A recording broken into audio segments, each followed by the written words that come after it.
it. Why? Okay, there we go. we should find a volunteer, someone who watches the show and likes it and everything, and have them produce the show, like remotely. So I give them the remote desktop thing, and like they're on Discord with us, which means that they could actually talk to us and we'd hear it, no one else would.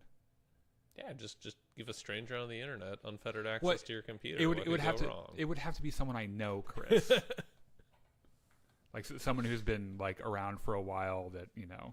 Yeah. Because there are people there are definitely people that have followed our show and our whole thing for a while that I don't know personally, but I would trust to do that. Intriguing. Yeah. So, you know, if you're listening to this for God only knows what reason, and you're interested in producing this clown fiesta, send us a message. And if you don't have any experience producing an online show, even better. That's fine, because we don't have any. Even after before we several did years, this, neither did we. Let's say after several years, we still don't have any experience running one. So, well, shall we? I think we shall.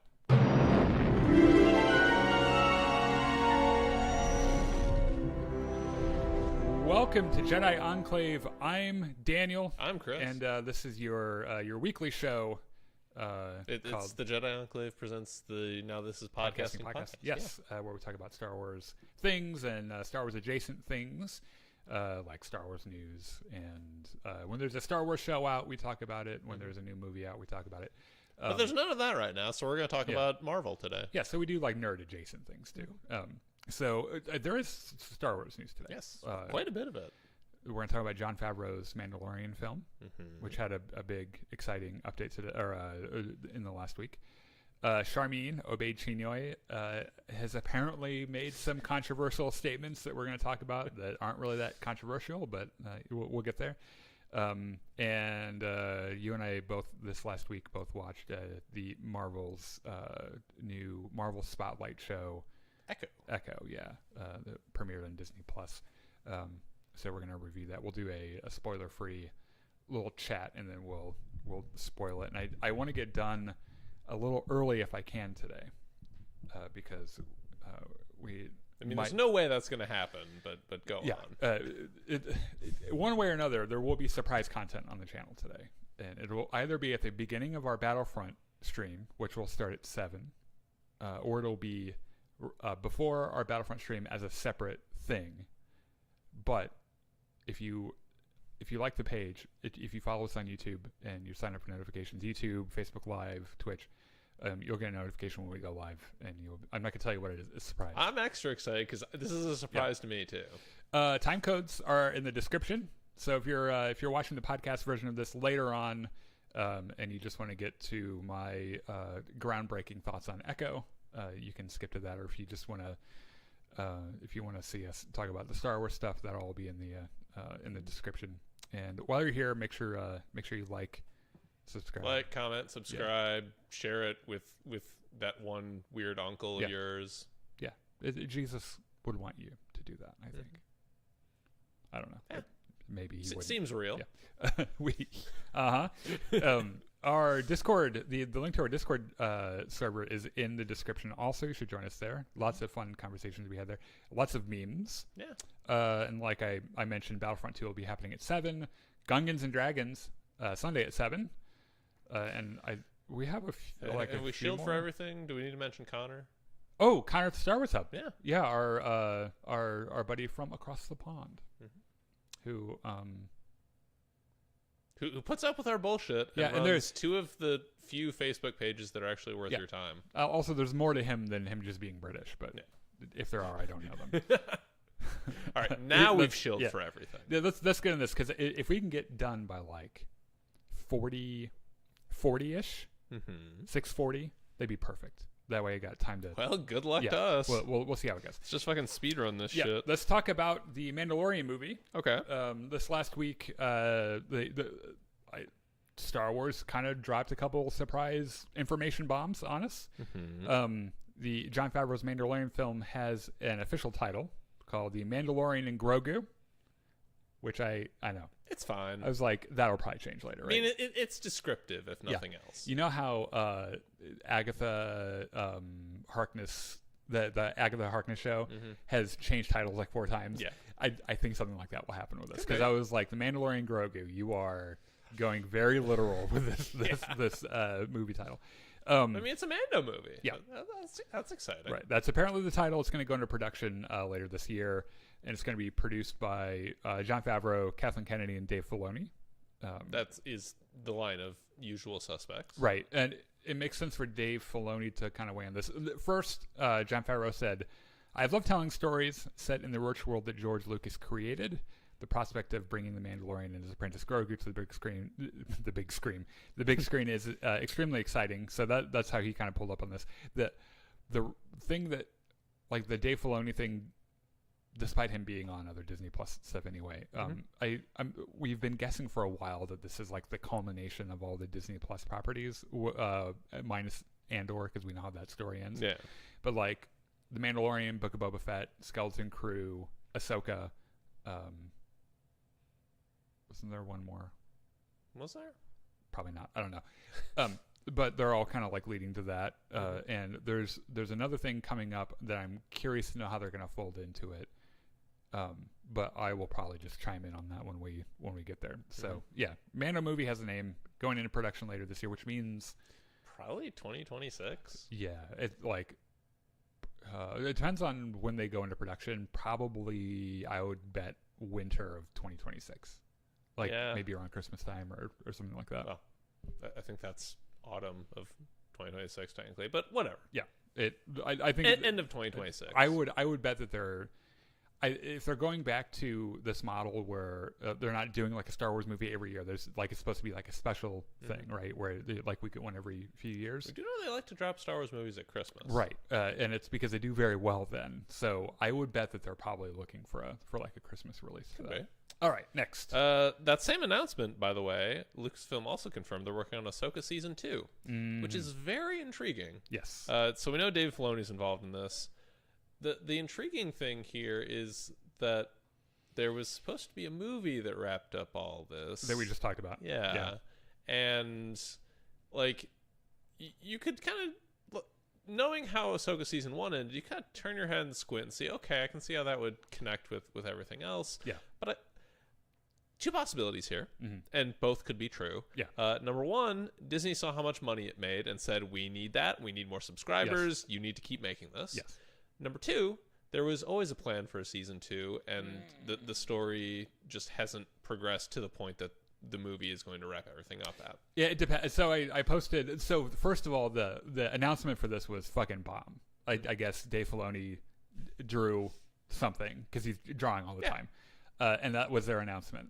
And it's a drawing of the big hand that what's his name, Ray Stevenson stands on, with Ahsoka and Sabine. Yeah. And the dude just likes to draw stuff, which I think is great. With the words "the story continues." Yeah. Which A+. Yeah. Sure. Great way to announce that.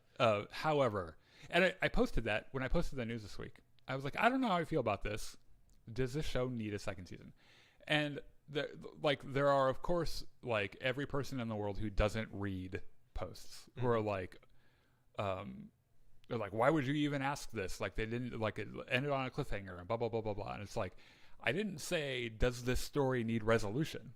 Because it obviously does. But I thought that was going to get resolved in the film that they're doing with Dave Filoni's movie. Yeah.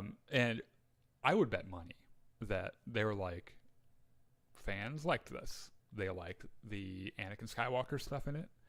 That's honestly, a lot of people, that's the only thing they talk about from that show.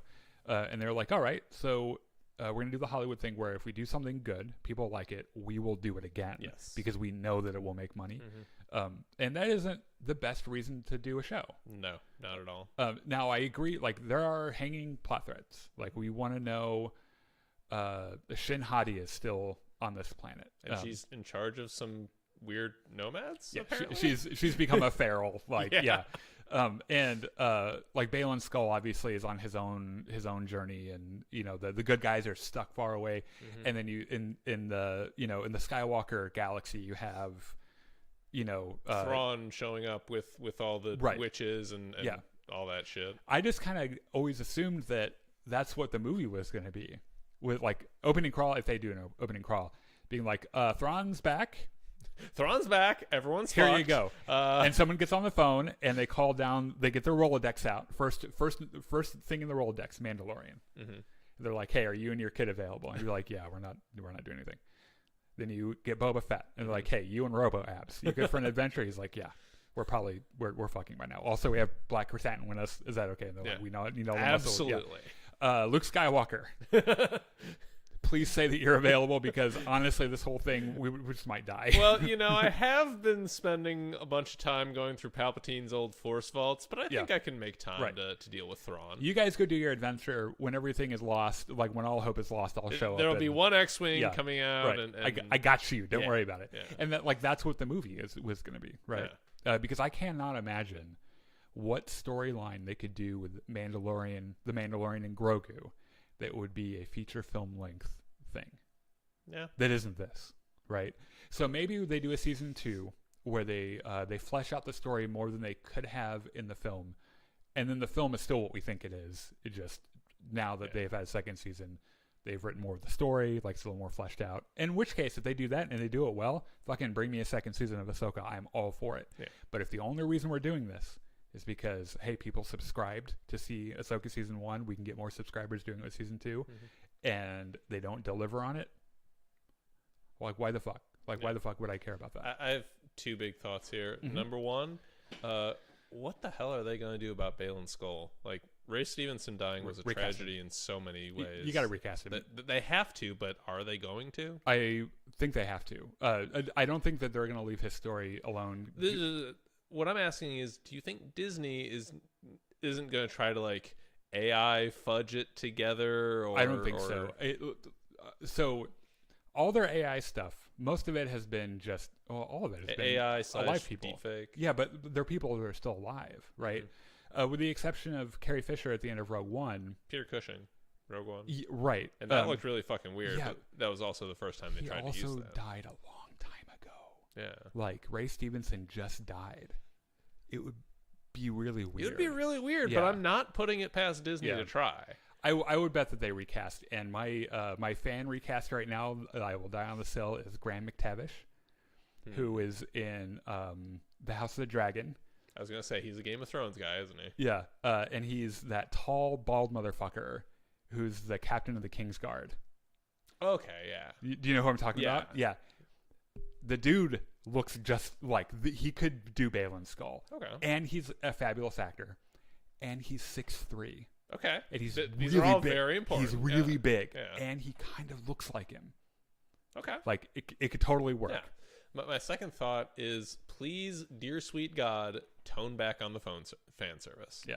Like, we don't need. Like, I get why it made sense in season 1. I don't need that anymore. Right. I just need, like, take the story you have begun and take it to a satisfying conclusion. I don't need to see Anakin again. I don't need, all you're gonna get knifed by saying that. Someone's gonna show up to my house looking for you, and they're gonna knife me. It's okay. Your dogs will take care of it. That's probably true. So I would ordinarily agree. The thing is, I'm fine with fan service as long as it is a garnish on top of an already great story. In the service of telling the story. Yes. When all you have, when your entire plot is just fan service, not so good. Yeah, but it's like if you have a solid story and then you want to be like, you know what, we got to throw some stuff in here for the fanboys. Fine. That's fine. Okay. It doesn't need to be insane. Real quick before we move on. Frankie says, "What's up, boys?" What's up? Hello there. What's up, guys? Chris, new movies, projects they announced. Hello, Chris Jedi. Apparently your last name is Jedi now. Okay. Rakesh says, "Don't forget about how an evil gatekeeper is now telling people, first in a video defending his ripping off Mark Hamill's likeness." He's talking about Star Wars theory. And then another video as well, that female Star Wars fans are not real fans and are opportunists. I think we're getting there. Yeah. Oh yeah, tangentially. We're gonna talk about that. And then Rakesh says, and holy shit, look at all the pushback over social media. Female Star Wars fans approving the gatekeepers in his pick me. Yeah. We're gonna talk about that here in a second because I think it's some interesting. It's not interesting. It's just actually. You want to just skip to that and make it our next topic? Yeah. So Charmin Obaid Chinoy, I think is how you say her name. I'm very sorry. So she just said something about this. So she's doing the Rey movie. Yeah, she's the director of the Rey movie. Right. So she and Daisy Ridley are kind of like, they're getting together and talking and scheming. Yeah. She said, I'm very thrilled about the project because I feel what we're about to create is something very special. We're in 2024 now, and it's about time that we had a woman come forward to shape a story in a galaxy far, far away. Not wrong. Yeah. Now, everyone fucking stop, okay? And look, there are already people frothing at the mouth and just fucking stop. Yeah, listen for a second. Look, they're gonna see that there are guys that will see the title of this video. They'll never watch it and they'll just freak out anyway. That's fine. You'll never change those guys' minds anyway. They didn't reason themselves into that position. They will not reason themselves out of it. Thanks for your angry comments, by the way. Those help us with the algorithm. Yes, so keep on being mad. Now, the thing is, I think it's a literacy problem in America, I think, because a lot of what I've seen on this is people being like, oh yeah, she said women did shape the, and then we'll show a bunch of pictures of characters in Star Wars that are women. And you're like, that's not what she's talking about. She's not saying that Star Wars needs more female characters, which it does. She's saying, She's saying what movie did Leia direct? What movie did fucking Mon Mothma direct? Yeah. None, because they're fake people. That's not what she meant, right? Mm-hmm. She's saying, as to date, there have been no female directors of Star Wars, which is factually true. I'm sorry, it just is. And it's a good thing. Like, it's fine. Like, having a woman to do a Star Wars isn't going to make your pee-pee shrink. And if it does, you should probably see a doctor about it. Like, that's probably has nothing to do with that. So here's the thing. A bunch of dumbasses, Star Wars theory, to fucking all the right-wing rage baiters on YouTube.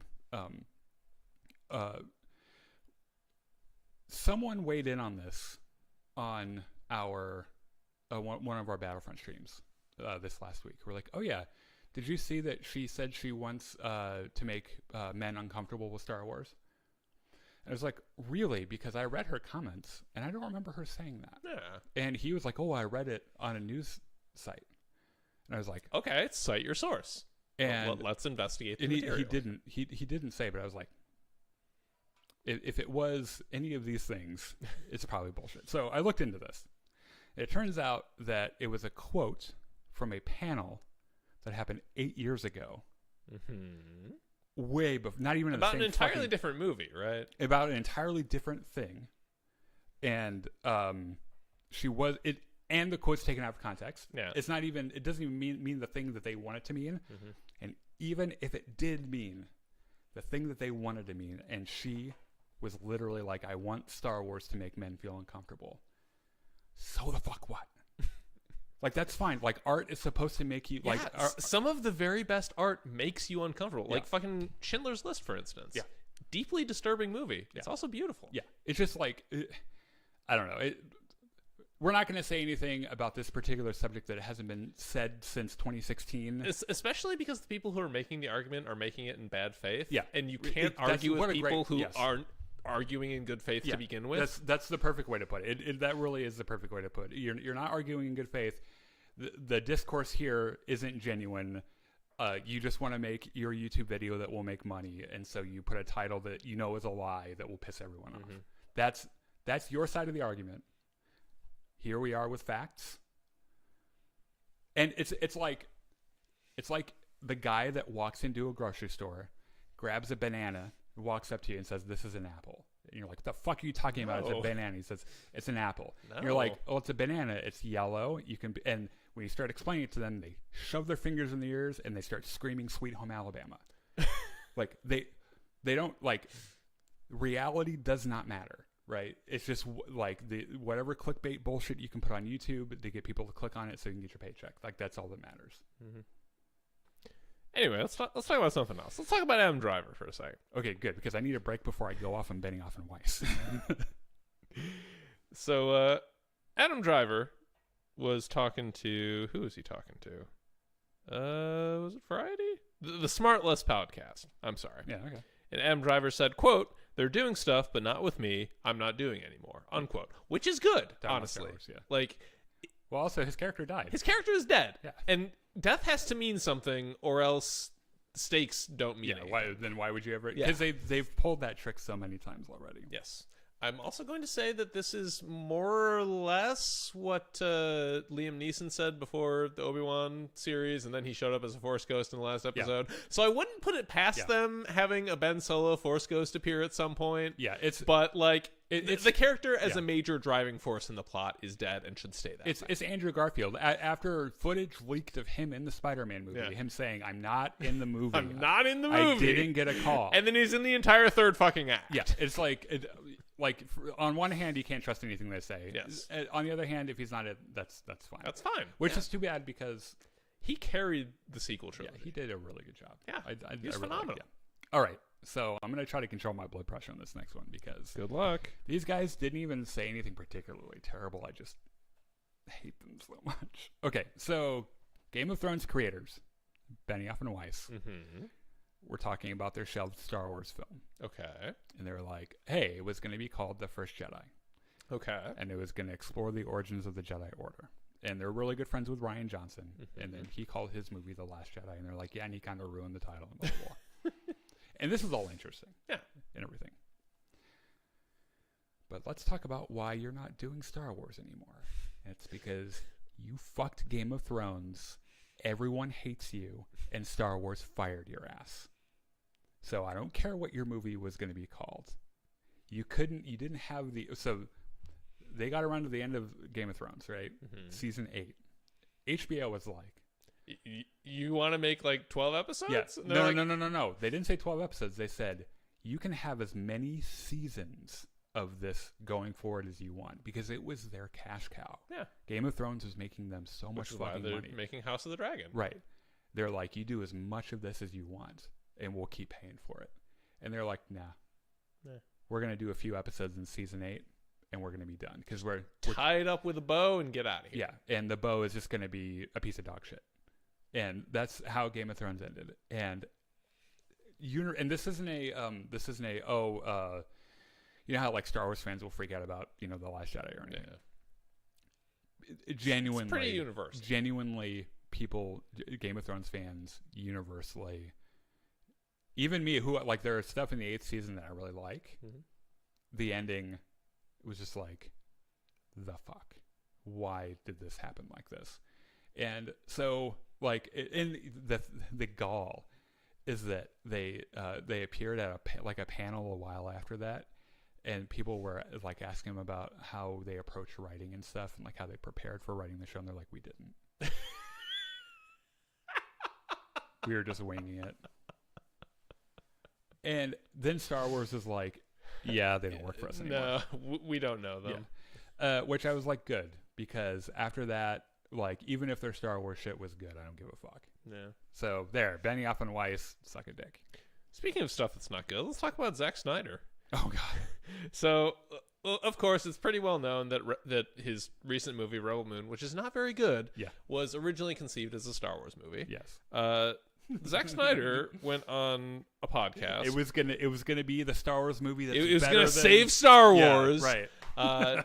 According to Zack Snyder, he pitched it to Kathleen Kennedy before the Disney acquisition. Yeah. So like this shit has been percolating for over a decade at this point. Which is funny because I think what that means is that he was shopping around and just no one wanted it. Yeah, like to hear him tell, like he gave Kathleen Kennedy his pitch. She's like, "Oh yeah, that's really interesting." Which, and by the way, I read this. I read his account of what happened, and I can see it in my mind. I can see him like Kathleen Kennedy's assistant is like, Zack Snyder's here, and she's like, "Oh fuck." And so he comes in and he spends an hour. Do you know that meme of like there's the guy and the girl at the party, and he's like really loudly like trying to explain something to her, and she's like staring. Yeah, that's the image of this conversation I have. And he's like, "Oh, let's do a Star Wars, and can it be R-rated?" And she's like, we'll see. No. Let's see how it develops. Yeah. And he's like, oh, great. Because he doesn't know how to read a room. Mhm. And then, like, a few days later, Disney buys Star Wars. Yeah, like, right? He says he has a second meeting where ILM has done this like preliminary concept art. He's like, oh yeah, that's really cool. And then 2 days later, Disney buys Star Wars. Which I like. Kathleen. As soon as he left, Kathleen Kennedy was like, "Oh, thank God, thank God he's got out of here." Fucking hate that guy. The thing that I really laughed about was that he was like, "Yeah, they didn't even give me a heads up." Of course not. It was like it was a multi-billion-dollar deal. You think they were thinking about Zack fucking Snyder when all the lawyers and shit sat down? You think that George Lucas sat down ready to drop sign this contract? He was like, "Oh, did I run this past Zack Snyder first?" Of course not. Of course not.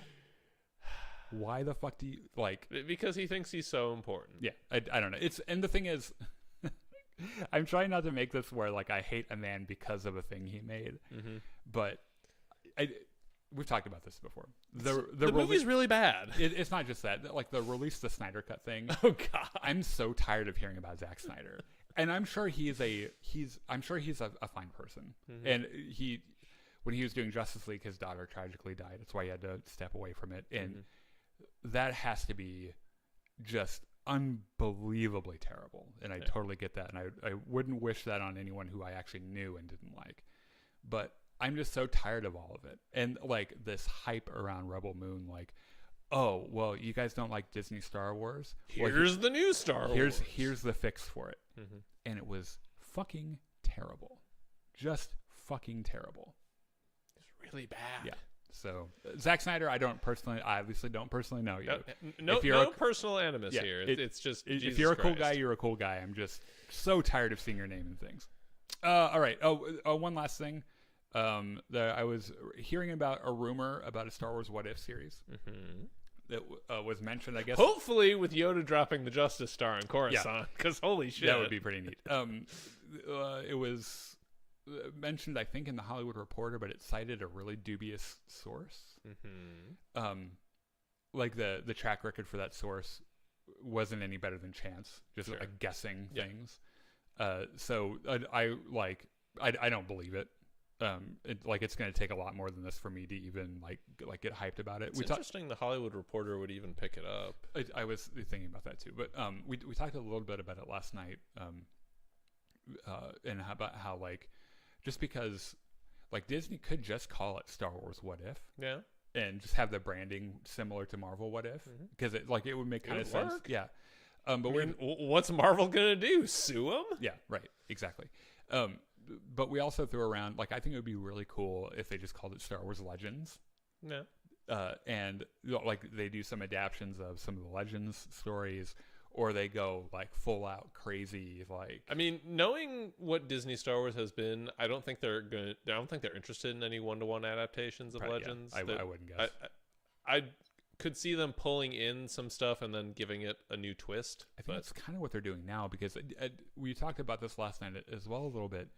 There's a lot of rose-colored glasses about Star Wars Legends, and I mean, don't get me wrong. Some of it's really good, but also some of it's really bad. I grew up with that shit. I totally get it, and a lot of that shit entertained me when I was in middle school, because that's where my reading level was.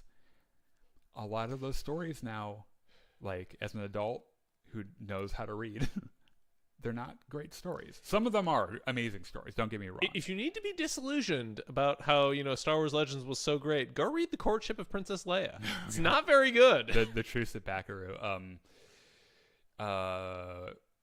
Honestly, the New Jedi Order stuff I didn't love. I thought it was weird.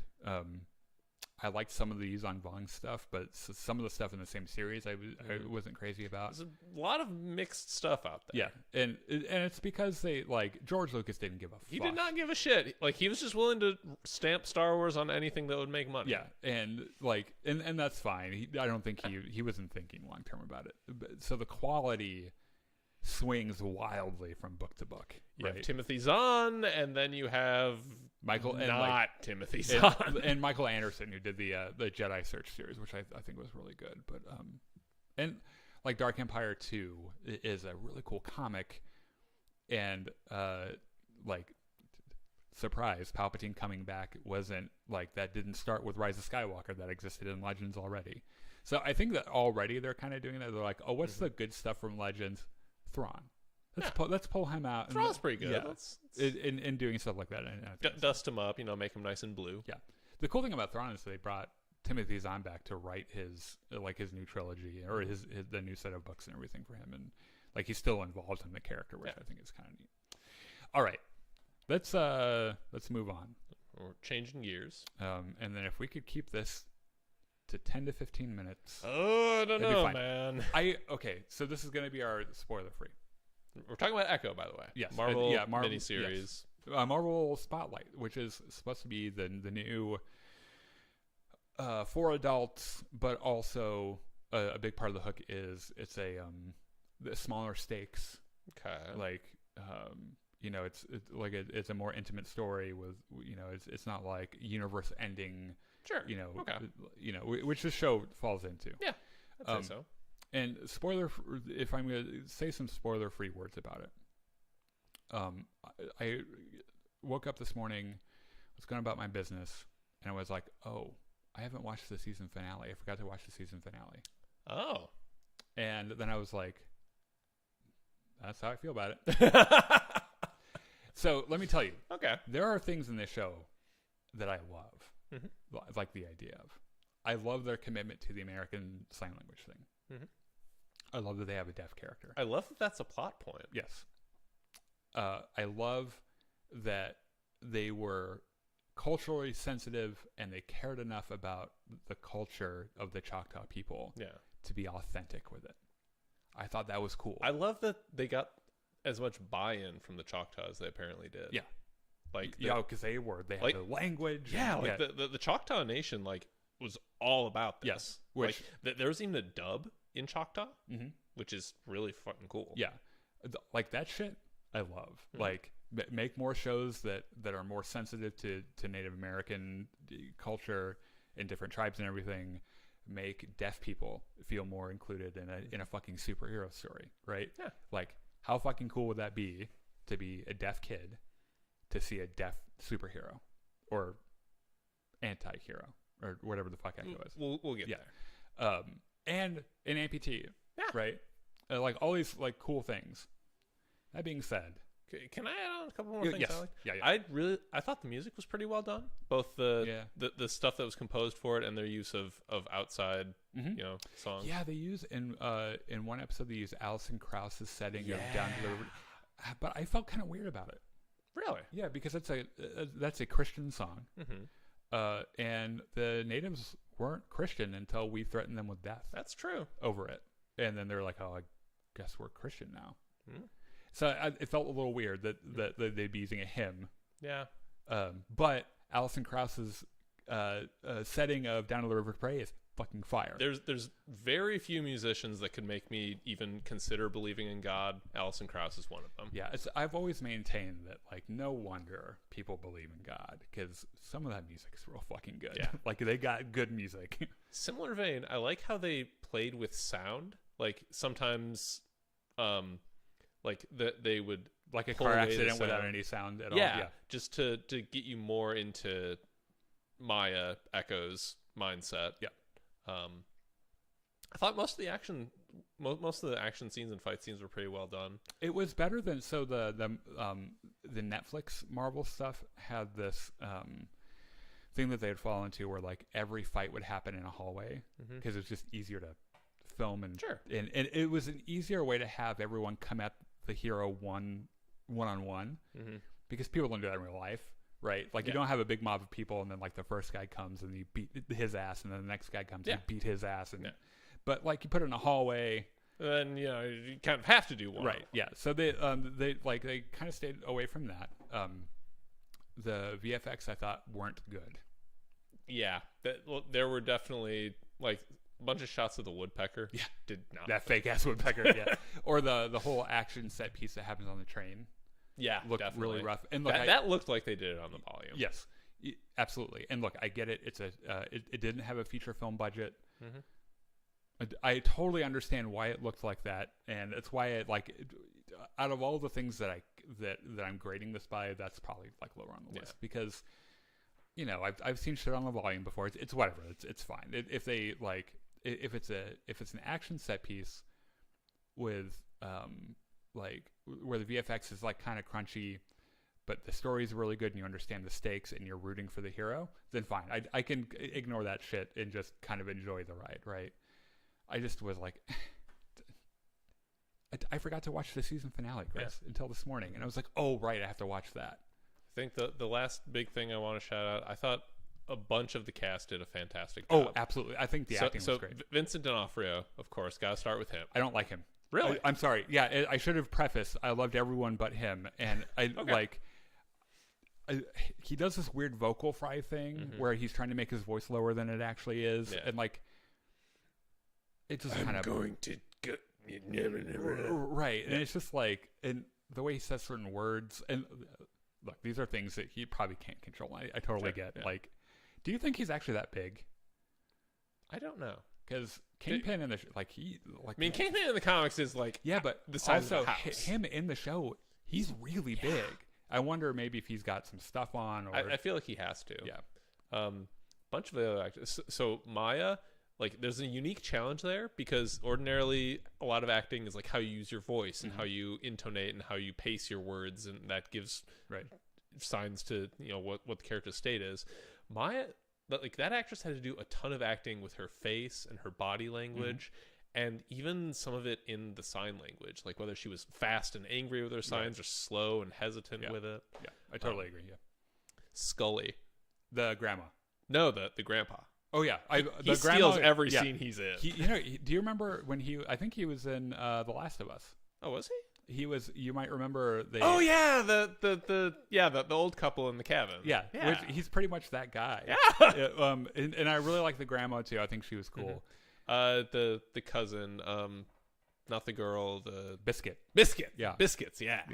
Yeah. He was. I was surprised that role wasn't played by Zach Galifianakis. It's a very Zach Galifianakis role. And then so let's move on to spoilers. Okay. First thing, I am pissed at how dishonest the marketing was for this. How so? In the couple of weeks leading up to the show's premiere, you wouldn't be punished for thinking that Daredevil was going to be all over this shit. And he was in one fight scene in the first episode, and that's it. Do you honestly expect anything else from Disney at this point? No, but it still pisses me off. They're like, how do we get the fanboys to watch a show about a girl? Daredevil. Let's put Daredevil in it. And it's like, I mean, it worked for She-Hulk, didn't it? Yeah. At least they talk to each other. They fucked. Yeah. Right? They're like, remember they fucked and Daredevil did the walk of shame. Yes. It was great. Now, I'm not saying he should have fucked everyone. He doesn't have to fuck every main character. He doesn't have to fuck in every show. Because he would have had to fuck Tom Holland because he was in Spider-Man. And then, that's fine, though that necessarily... I was going to say, would you object to that? Probably not, but that's entirely beside the point. So there's that whole thing, right? But, I thought it was cool to see him. He's like, cool. He did get a banger of a fight scene, though. Yeah. There's a couple shots in there where they really play with his blindness, where, he's not even looking at her and still dodging and doing things, and that's really cool. The possibility of having two people, one of them deaf, one of them blind, having a conflict... So much potential there. Yeah. They didn't take advantage of that, which is too bad. Maybe they plan to later on. I don't know. So let's kind of get through the gist of this. Just speed run it. Yeah. Okay. So the first episode starts with Maya's backstory. We see the car crash in which her mother dies and then she gets her leg amputated. We see the family. Well, she and her father have. Her father has a conflict with her mom's parents, and then they moved to New York, and we sort of see a little bit of how she grew up with Kingpin. This all kind of comes to a head after. By the way, there's so much footage in this from Hawkeye. Yeah, and that was one of the hooks for the Marvel Spotlight thing. Was you don't have to watch all the shows to get in on it because they told you what you needed to know. Well, they say that because they're you're gonna watch half of Hawkeye anyway, just in the footage we're gonna use. And I get you're exaggerating very slightly, but I get your point. And how else are you going to do it? I kind of get that and everything, but maybe you don't you just don't make that a part of the the hook for your brand. You'd be just watch our other fucking shows. Yep. So eventually Maya gets to the point where like she's working for Kingpin, and like as his very first job, he sends her to go kill some people in a drug lab or whatever. He sends some goons with her, and they go in there, and the fight starts, and the goons are running around shooting people, and like someone tackles Maya, and like you see like she's hesitating, like she's not sure if she's really into this. Yeah. And then she gets a guy in a headlock, and I'm watching this. I'm like, oh, Maya, girl, that's how you kill people. Yeah. Be careful. You're so close. And like she thinks about it for a second, and she snaps his neck, and just kind of zooms in on her face, and like she does some really good acting with her face right here, as kind of like the realization sets in. And she's like, yeah, okay, I can do this. Yeah, that wasn't so bad. Yeah. And then she goes in and kicks a bunch of ass. It's funny. My late brother, killed people for a living. That's was his job in Iraq. And I remember he jumped out of planes and killed people, which I thought was kind of badass. But I remember asking him like what it was like to do that, and he mentioned that like you think that you can't kill someone until they're trying to kill you, and then you just your brain changes. You're like nothing else matters, and that's one of the reasons they train soldiers is the way they do, is so that when you're in a situation like that, like she was in, they train you in a fashion where your training just takes over, and you can just do it from muscle memory, because like everyone's a badass in their own mind and on the internet, and they watch their Steven Seagal movies, and they're thinking, oh well, a good guy with a gun could have stopped this.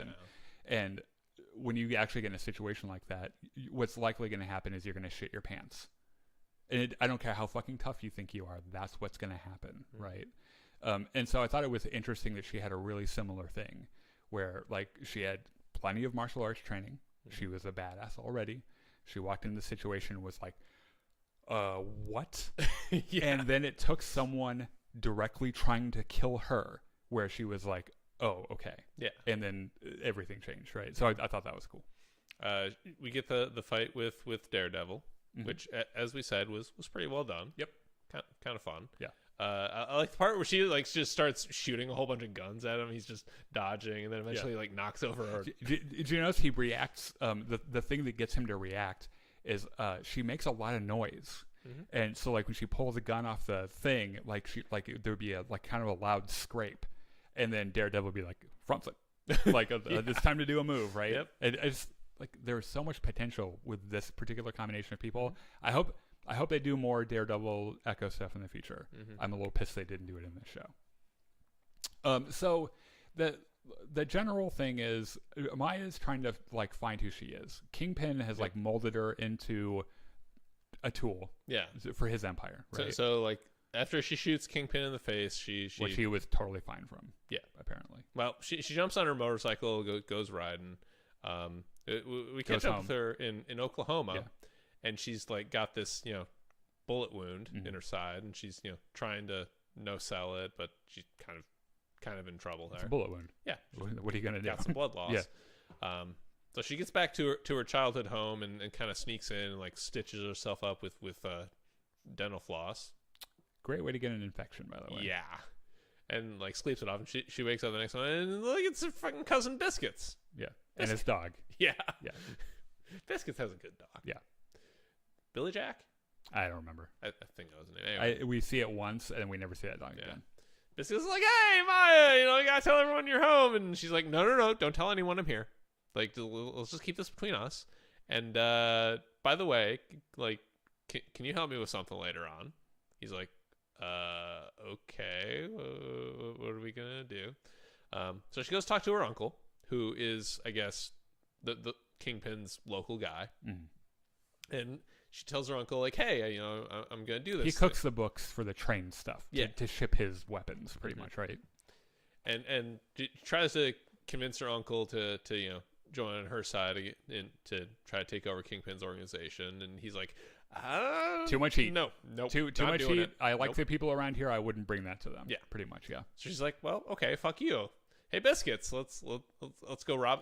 Let's go sneak on a train. And because he's an idiot, he's like, sure. He's like, absolutely. Yeah.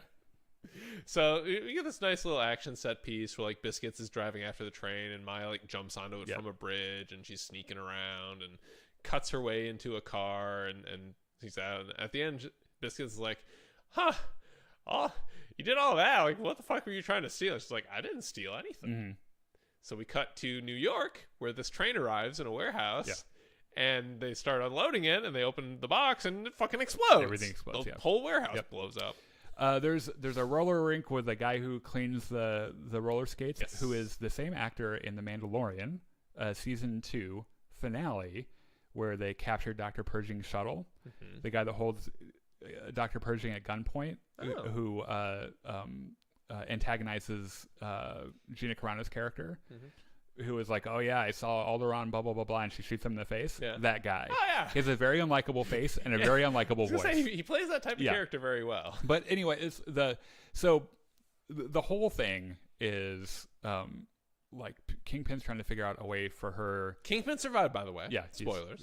And he's trying to figure out a way to have her not be a problem and bring her back in, so she can still be. It's like, hey, Maya is really useful. Right. I like having her on my side. Emotional manipulation, the whole thing. Mm-hmm. She's trying to rediscover her roots. There's this whole mystical thing with the Choctaw people and their creation story, their creation myth, about how they started in a cave. That part I wasn't super great. It felt like kind of tropey, like, oh, the magical Indians and their connection to the land. And well, some of their creation myths are like that. Yeah. Like I'm not saying the fact that it was real was kind of crazy to me. Yeah. Because there's some mysticism in this where she does a thing and like, you know. Yeah. But she reconnects with people from her past and you know, she basically she's having these visions and eventually she visits with her grandma and her grandma's like, holy shit, I recognize those visions, you know, like when I was, you know, giving birth to your mother, I had all these flashbacks of people. Also, I did copious amounts of shrooms right before I gave birth, but that's probably unrelated. Yeah.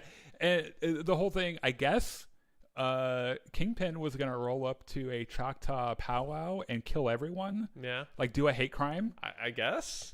It brought a whole fucking army with him and rocket launchers. And they saved the day. Yeah. Biscuits gets a monster truck and drives over the vans full of hate criminals. And Grandma gets some powers and punches a few dudes. Yeah, that's pretty cool. That's pretty great. And Maya fights Kingpin. Yep. And she uses her weird echo powers to go into his mind and revisit when he like killed his father or whatever. Yeah, and get him to let go of the rage or something. Yeah, and I don't think he did. Or maybe he did, and that's why he's so confused. It's ambiguous, I think. I don't think. Because I don't think I've read a single internet comment from anyone who fully understands what happened in that scene. Yeah. I think what we're supposed to get is that Kingpin is no longer consumed by the rage that drove him to kill his father and then drove him to do everything else in his life. It could be. Maybe it's that he's never run into the supernatural before and was like, what happened? Like, what was that trip we did together or whatever? Maybe. So they saved the day. She has powers now, which she didn't have in Hawkeye. Yeah. She's reconnected with her people. Yep. She has a new outfit, which is a Disney Plus Marvel trope. She got a new her prosthetic leg has a thing on it. They lampshade. By the way, when he gives her this thing for her leg, it's like this big gold thing, and she's like, it's too flashy for me. And he's like, oh, should I paint it matte black? Or it's like, you guys are making fun of yourself. Like, I see that. And then there's post-credit scene where Kingpin is on his plane flying back to New York, and there's this TV show talking about, you know, the race for the mayor, New York City mayor, yeah. Which is a thing that Kingpin did in the comics. Mm-hmm. So like they're pretty obviously going after that. Yeah, and so he's like, I'll be mayor now. Yeah. And that's the end. Look, if this show were not Marvel and just like a random story about, I probably would have loved it. Like, if there was some of the expectation wasn't there for it to be like I just didn't care about it. I just like, I had to make myself watch it, despite there being stuff in it that I loved. Like, I love how inclusive Disney Plus is being with other cultures and disabilities and women and like all this stuff. Like, that's all great stuff. It just wasn't a very engaging show for me. I didn't have a lot of fun with it. And I get it. Like there are people out there who this might be their favorite Marvel show. Sure. And that's great. Like all the power to you. And you should let us know in the comments what your like what parts that you really liked about it. But I mean, I liked it. I actually binge watched the whole thing in one day, and I never binge watch anything. Oh, really? Like, usually after like 2 episodes, I'm checked out. Oh. I'm like, I'm done with this for today. I'll come back tomorrow. Maybe it's just after Loki season 2. I don't know. Yeah. It was just like having it all there, and I was like, yeah, I just want to keep going. I just want to keep watching Yeah. this. All right. It was fun. I binge watched all of Ted Lasso pretty much. That's a show that makes me cry. Anyway, we're gonna go. We're already stopping later than I hoped we would. That's fine. We have a special surprise coming up. We do. That will start our Battlefront stream. Soon. Makapaka says, I'm watching on the toilet. Ah. That's great, man. Yeah, good for you. Hopefully you're going to the bathroom and not the other thing. Yeah. Anyway, I don't know what I meant by that. Masturbation, maybe? We better go. Maybe I'll tell you more at 7